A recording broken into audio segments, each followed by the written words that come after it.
নবী আয়েশা বলেন যে হুজুর আমার রাতটা অনেক বেশি দোয়া করেন, রাতটা যেন কমে যায়। বলে কিনা তো এই যে গুসা এবং রাগ,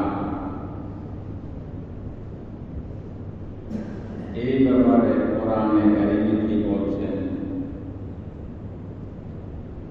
হাদিসে পাকে কি আছে?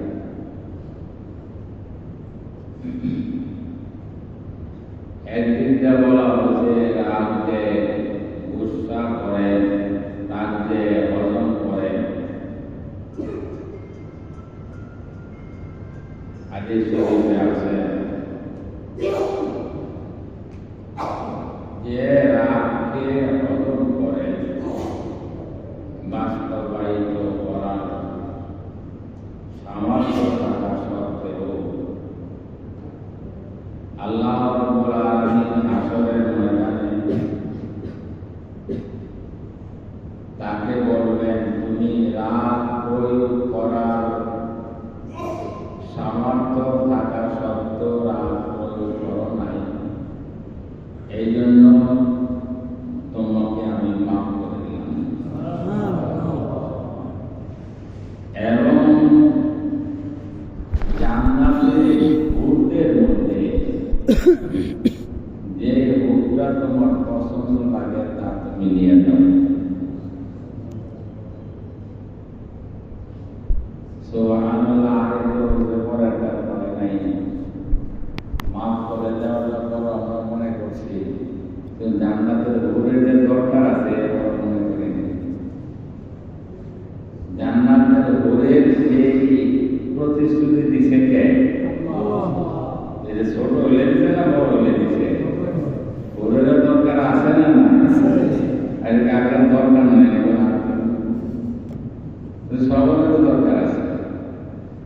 তাহলে সুবহানাল্লাহ, একটু বড় করে দরকার ছিল না? যে রাগকে কন্ট্রোল করবে তাকে বলা হবে জান্নাতের যে কোনো একটা, যত কোটি কোটি এর মধ্যে সবচেয়ে সুন্দরী যেটা, এটা তুমি নিয়ে যাবে। এবার বোঝা গেছে ওদের দরকার আছে।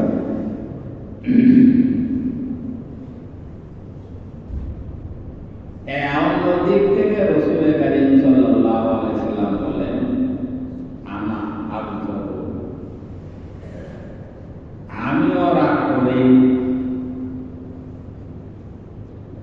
তাহলে রাগটা ভালো না মন্দ?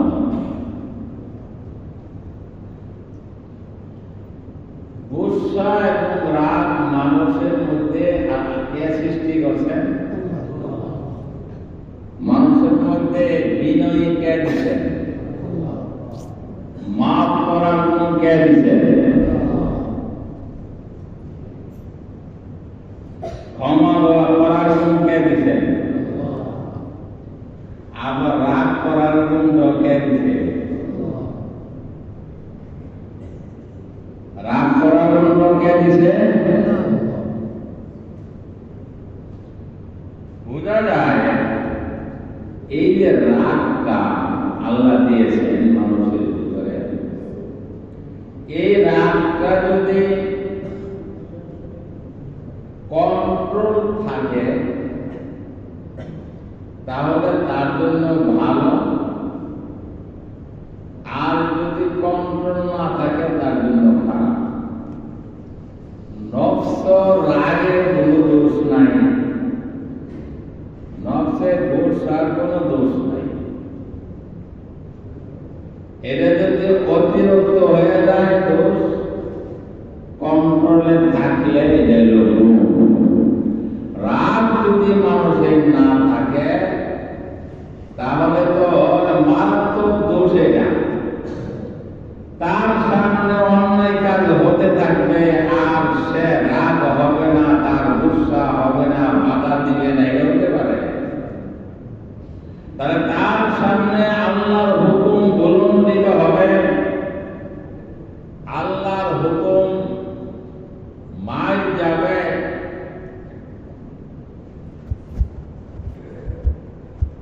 সেটা তো হতে পারে না। এতে বোঝা যায় রাগটা এটা খারাপ না। রাগটা কি আছে? পশ্চিমা দেশগুলোর দিকে যদি আমরা তাকাই,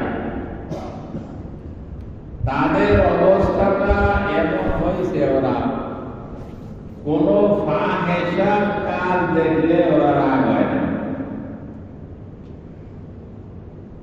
মানে যে অশ্লীলতা, নিজের মেয়ে, নিজের স্ত্রী, সেটা নিজের স্ত্রী নিজের অধীনে থাকবে, সে যদি সামনে অন্যের বন্ধু বান্ধব অন্যের কাছে বেপরোয়া হয়, সামনে রাগ হওয়া উচিত কিনা? এখন রাগ না হলে এটা ভালো হবে? বেহায়াপনা কতটুকু হচ্ছে এখন, রাগ যেখানে হওয়া দরকার হয় না। নিজের স্ত্রীরে টেবিলে সোফাতে বসায় বন্ধু বান্ধব পরিচয় করায় দেয়, আমার স্ত্রী। ওদেরকে চা বিস্কুট যদি সরাসরি না খাওয়ায় রাগ হয়, হয় কি না? এটা করতে কুসংস্কার নিয়ে রয়েছে। গায়ের আত্মমর্যাদা নাই। রসুল বলেন, আনা আগিয়ারু, আমি আত্মমর্যাদা সম্পন্ন। আল্লাহু আগিয়ারু মিন্নি, আল্লাহ আমার চেয়ে বেশি গায়রত নন, বেশি আত্মমর্যাদা। নিজের স্ত্রীকে আরেকজনের সামনে দেখা করায় দাও, ইত্যাদি ইত্যাদি ইত্যাদি বলো।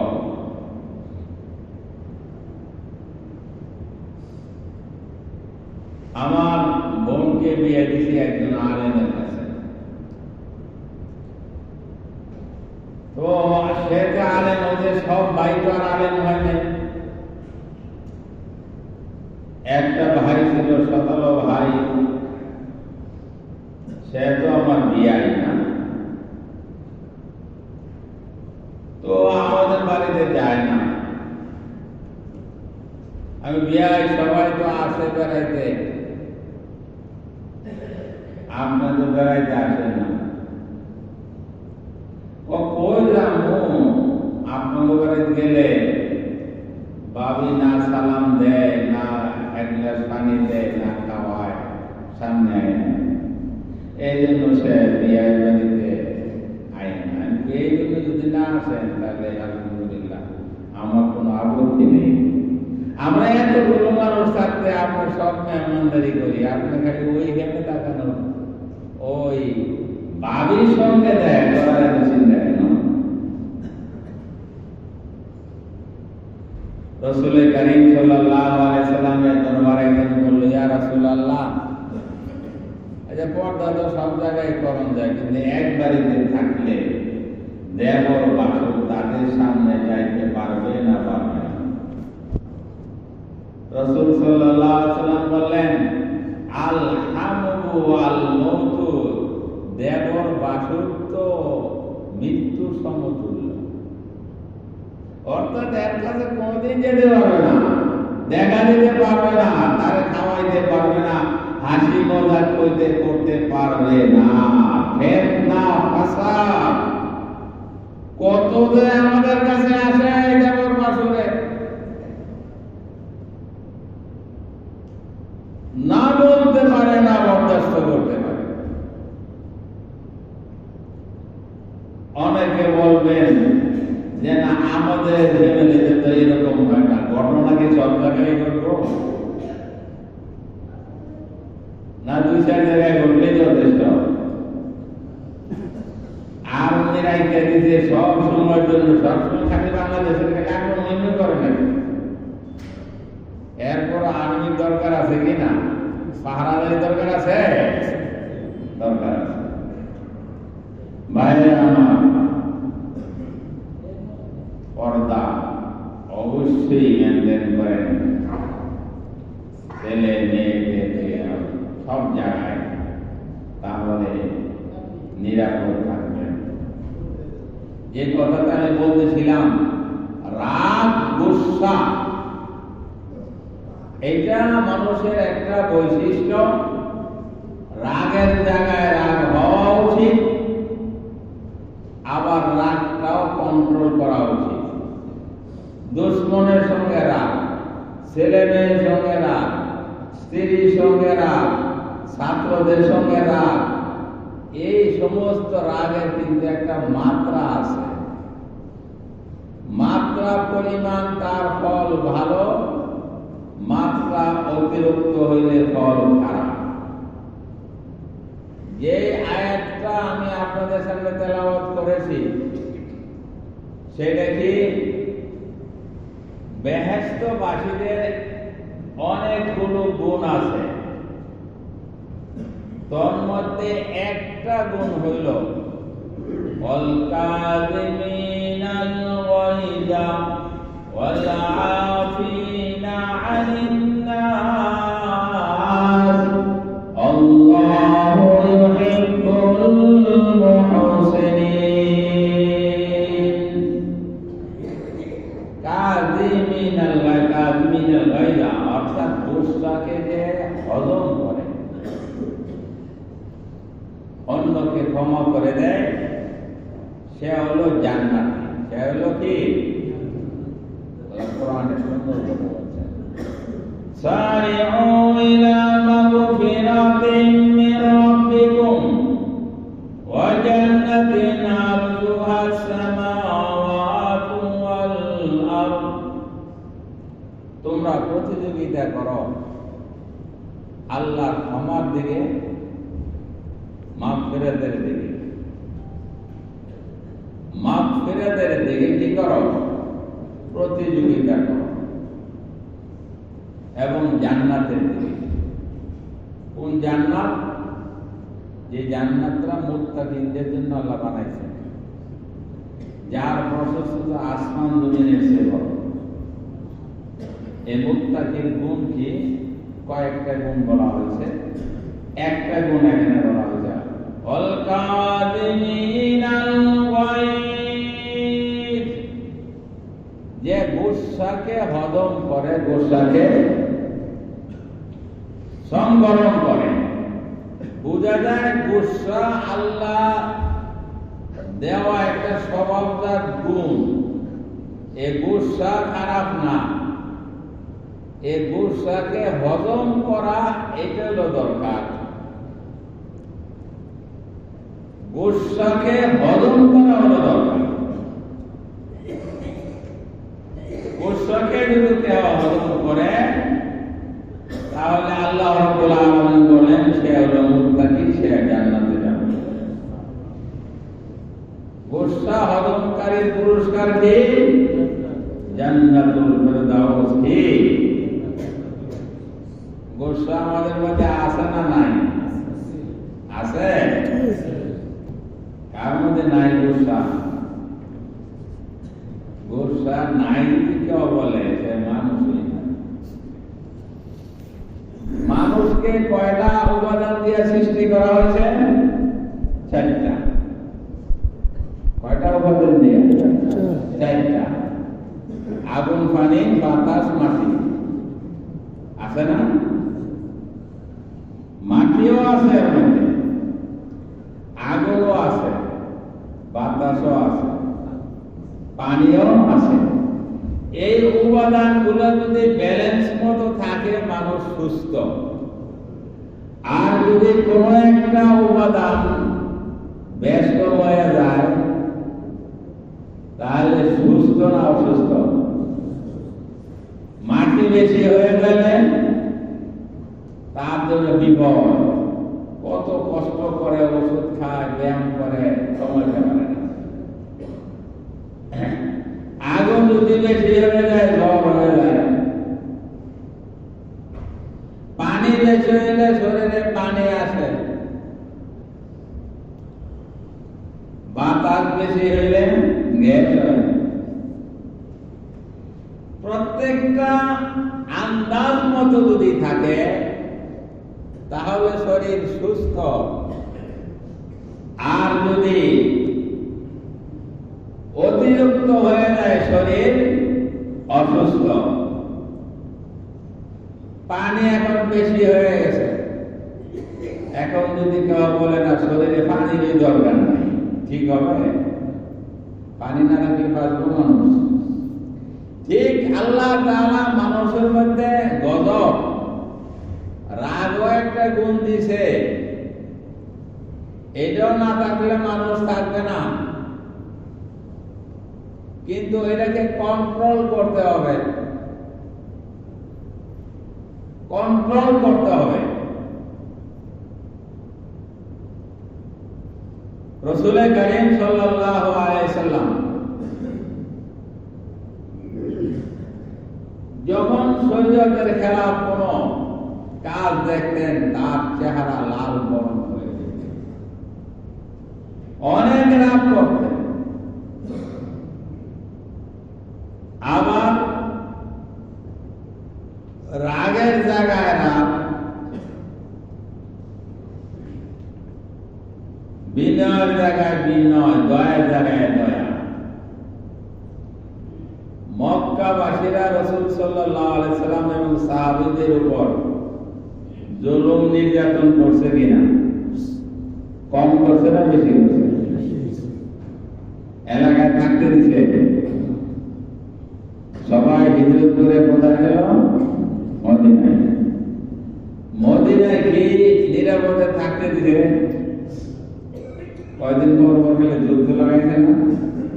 মদিনা আক্রমণ করার জন্য গেছেনই বারবার। মক্কা বিজয় হল কত হিজরিতে? 8ম হিজরিতে। 10,000 সেনাবাহিনী নিয়ে আসলেন। রাসূল সাল্লাল্লাহু আলাইহি সাল্লাম বললেন, রাত্রে একটু দূরে অবস্থান করো, আর 2-4 জন মিলে মিলে এক একটা গ্রুপ করার আগুন জ্বালাও, খাবার তৈরি করো। বিশাল মাঠের মধ্যে যদি 10,000 লোক 3,000 গ্রুপ হয়ে যায়, আর 3,000 জায়গার মধ্যে আগুন জ্বলে, ওই সময় তো আর কারেন্ট ছিল না, খালি আগুনটা দেখা যাইত। তাহলে দূরে থেকে কেমন মনে হচ্ছে যে হাজার হাজার লক্ষ লক্ষ লোক আছে, এবার উপায় নাই। রাসূল সাল্লাল্লাহু আলাইহি সাল্লাম মক্কা বিজয় করলেন। এক সাহাবী সাদ ইবনে উবাদা রাদিয়াল্লাহু তাআলা আনহু, উনি বলতেছিলেন, আল ইয়াউমা ইয়াউমুল মালহামা, আজকে তো লড়াইয়ের দিন, আজকে কেতালকে হালাল করে দেওয়া হয়েছে। এই কথা শুনি না কাফেররা অত্যন্ত ভীত হয়ে গেল।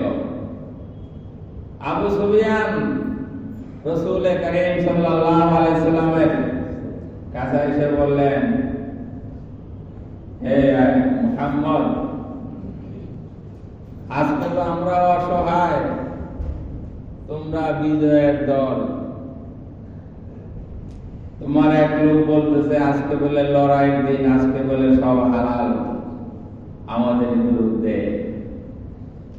রাসূল সাল্লাল্লাহু আলাইহি সাল্লাম তার কাছ থেকে পতাকাটা এনে তার ছেলের কাছে দিলেন যে তুমি পতাকা ধরো, আর বললো যে আজকে লড়ার দিন না, আল ইয়াউমা ইয়াউমাল মারহামা, আজকে তো দয়ার দিন। আজকে কিসের দিন? দয়ার দিন।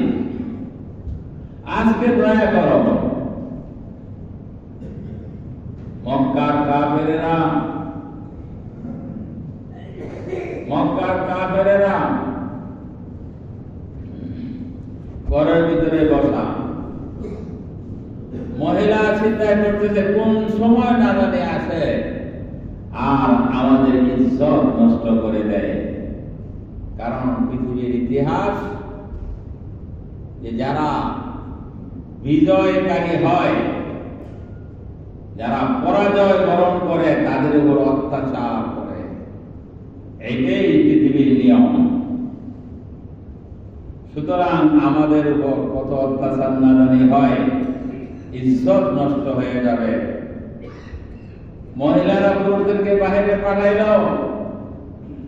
মক্কা তো বিজয় হয়ে গেল, আমাদের বাসায় তো কেউ আসতেছে না অত্যাচার করার জন্য। মনে হয় অনেক বড় কোনো প্ল্যান করতেছে, আমাদের উপায় নাই।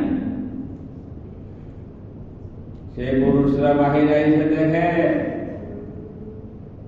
প্রতিশোধ নেওয়ার খবর তো নাই। কেউ কাবা করে তওয়াফ করতেছে, কেহ মাকামে ইব্রাহিমীতে সিজদায় রত আছে, আর কেহ দোয়ায় মগ্ন আছে। কারো প্রতিশোধ নেওয়ার কেউ চিন্তা ভাবনা নাই। রাসূল কারীম সাল্লাল্লাহু আলাইহি সাল্লাম এই চির দুশমনদেরকে ক্ষমা করে দিলেন। তোমরা যারা আবু সুফিয়ানের বাড়িতে থাকবে তারা নিরাপদ। সর্বশেষে বললেন, নিজের ঘরে যারা বসে থাকবে, বাইরে বের হবে না, তারাও তোমরা নিরাপদ থাকবে। নিজেদের লোকদেরকে বললেন, তোমাদের এই বিজয় তোমাদের কারণে নয়, এটা আল্লাহর জন্য। আলহামদুলিল্লাহ নাসারা আবদা ওয়া হাজামাল আহজাবা ওয়াহদা। আল্লাহ আমাদেরকে সহযোগিতা করেছেন, আল্লাহ আমাদেরকে নুসরত মদদ করেছেন। এখন আল্লাহর দরবারে সিজদায় লুটিয়ে পড়ো। এই পৃথিবীর নিয়ম হলো দুইটা। এক নিয়ম দুশমনদেরকে চিরে দেওয়া, শেষ করে দেওয়া, প্রতিশোধ নেওয়া। আর যারা নিজের পক্ষে লড়াই করছে তাদেরকে খুব প্রশংসা, অমুক যোদ্ধা তমুক যোদ্ধা, এই নানান। রাসূল সাল্লাল্লাহু আলাইহি সাল্লাম চরম দুশমনদেরকেও মাফ করে দিলেন, আবার নিজের পক্ষের লোকদেরকে উদ্ধৃত করেন নাই।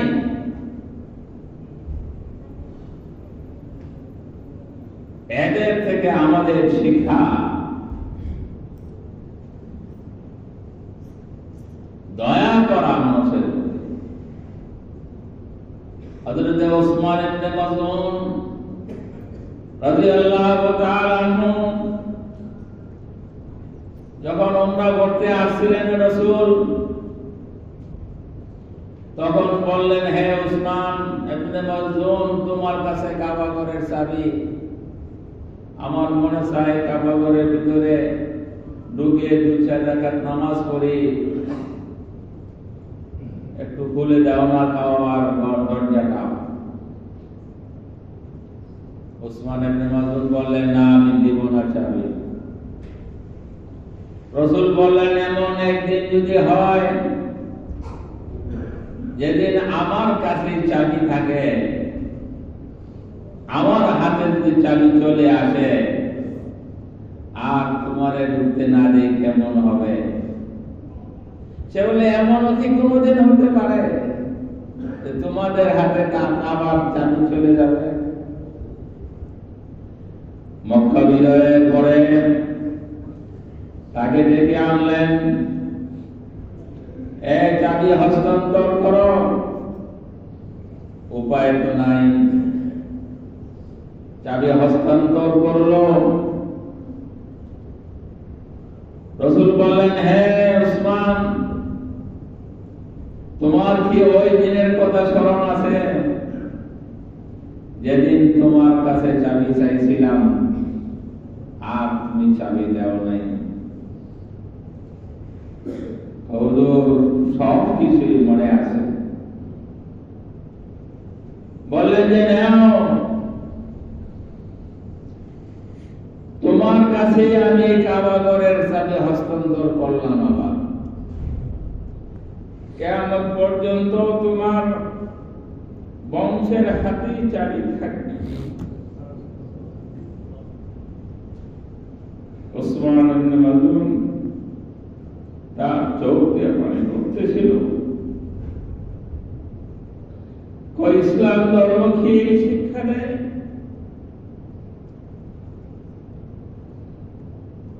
বললেন, হে রাসূল,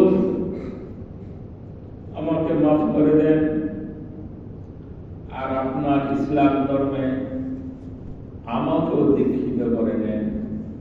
আশহাদু আল্লা ইলাহা ইল্লাল্লাহ ওয়া আশহাদু আন্না মুহাম্মাদুর রাসূলুল্লাহ সাল্লাল্লাহু আলাইহি ওয়াসাল্লাম বলে মুসলমান হয়ে গেলেন। আল্লাহু আকবার, আল্লাহু আকবার। রাগ সন্তানদের প্রতিও করতে হবে। অতিরঞ্জন নাই, সন্তান নষ্ট হয়ে যায়। দেখতে হবে আমারও কোনো অপরাধ আছে কিনা। মোবাইল থেকে সন্তানকে আমরা বিরত রাখার চেষ্টা করি, অভিযোগ করি, আমিও সবসময় মোবাইল দেখি। এই সন্তান কেমনে বিরত থাকবে? আমার জানার মধ্যে বলছিলাম, আমার একবার এক ছেলেকে মাদ্রাসায় দিয়েছেন। বড় বড় এই অভিযোগ, ছেলে বাসায় এসে নামাজ পড়ে না ঠিক মতো, ইত্যাদি ইত্যাদি। টেলিভিশন দেখে। ছেলেও সাহসী ছিল, মা বাবা তারা মিলে টেলিভিশন দেখে। ছেলেদের মাদ্রাসায় দিছে, এর তুই তো মাদ্রাসায় বরস, তুই টেলিভিশন দেখাস কেন? চিন্তা করছেন? ছেলে তোর থেকে হাতুড়ি বের করে আই না, সবার সামনে টেলিভিশন একদম ভেঙে ভেঙে শেষ করে দিছে। বাবা মা রাগ করে নাই, বলছে আমাদেরই দোষ। আমার কাছে বলে ছেলের উপর রাগ না করে বলছে যে আমাদেরই দোষ ছিল। নিজেকে কন্ট্রোল না করলে খালি ছেলের উপর রাগ করলে হবে? ওস্তাদ ছাত্রকে মারতে পারে, তবে যখন জিদ হবে, রাগ উঠবে, তখন আর মারা যায় হবে না। ইমাম আবু হানিফা রাহমাতুল্লাহ তার সুখ্যাতি যখন অনেক বেড়ে গেল, ইমাম আউজাঈ রাহমাতুল্লাহ আলাইহি বড় একজন আলেম, বড় মুহাদ্দিস। আব্দুল্লাহ ইবনে মুবারকের কথা আমি প্রায় বলি। তাই ইমাম আউজাঈ আব্দুল্লাহ ইবনে মুবারককে বললেন, এই আবু হানিফা নামে এক ব্যক্তি খালি নতুন নতুন কথা কয় শুনি, সেটা কে? তো আব্দুল্লাহ ইবনে মুবারক ইমাম আবু হানিফার উস্তাদ, আবু হানিফা তার উস্তাদ, জানতেন যে উনি কত বড় আলেম। কিতাবুর রাহান, বন্ধক রাখা একটা অধ্যায়, এই অধ্যায়টা আব্দুল্লাহ ইবনে মুবারক ইমাম আউজাঈকে দিলেন, এই কিতাবটা একটু পড়ে দেখেন। কিতাব পড়ার পর বলেন, এই কিতাবটা অনেক উচ্চাঙ্গের কিতাব। ওই কিতাবের মধ্যে ইমাম আবু হানিফার নাম ছিল না, তার তো উপাধি লকব পরে হয়েছে, তার নাম হইল নোমান ইবনে সাবেক। তো এই কিতাবের মধ্যে নাম লেখা হলো নোমান ইবনে সাবেক। ইমাম আউজাঈ জিজ্ঞাসা করলেন, এই নোমান ইবনে সাবেক কে? কিতাবটা তো অনেক উচ্চাঙ্গে, এই কিতাবটা পড়াশোনা করো, তোমারও ফায়দা হবে, অনেক ইলম হবে। আব্দুল্লাহ ইবনে মুবারক বললেন, আপনি যে আবু হানিফার কথা বলছেন যে নতুন নতুন কথা বলে বেদাতি, এই আবু হানিফা হই কোথায় নাকি? ভুল বেঁধে গেছে, আবু হানিফাকে শ্রদ্ধা শুরু করছে, অর্থাৎ এটা ছিল না জানার কারণে।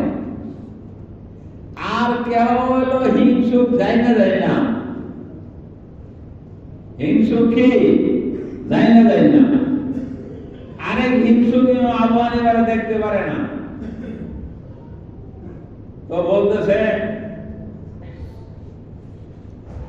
হ্যাঁ আবু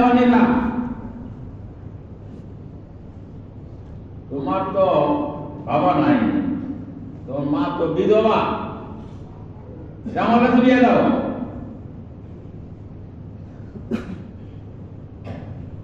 80 বছরের মারে যদি আরেকজনের কয় আমার কাছে বিয়ে দাও, সঙ্গে সঙ্গে থাপ্পানোর দরকার না?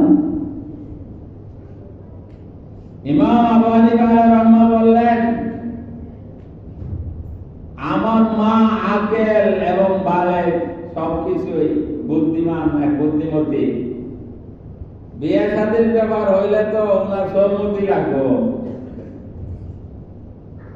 সুতরাং আমি ওনার সঙ্গে পরামর্শ করে নেই সম্মতির বিষয়ে। কত ধৈর্য ছিল! এই ব্যক্তি বাড়ি যাইতে পারে না, কতক্ষণ হাঁটার পরে ওইখানে মারা গেছে। বড় আলেমরা বলছেন ইমাম আবু হানিফার দৌড়ে সে দুনিয়া থেকে বিদায় হয়ে গেছে। আল্লাহু আকবার। ভাইয়েরা, আমি যে কথাটা বলতে চাচ্ছিলাম আজকে, আমাদের সকলের ভিতরেই গোসা, রাগ এটা আছে, তবে এটাকে কন্ট্রোল করতে হয়। কারোর মধ্যে একটু বেশি, কারোর মধ্যে কম। সুতরাং কন্ট্রোল করতে হইলেও আবার ডাক্তার লাগে।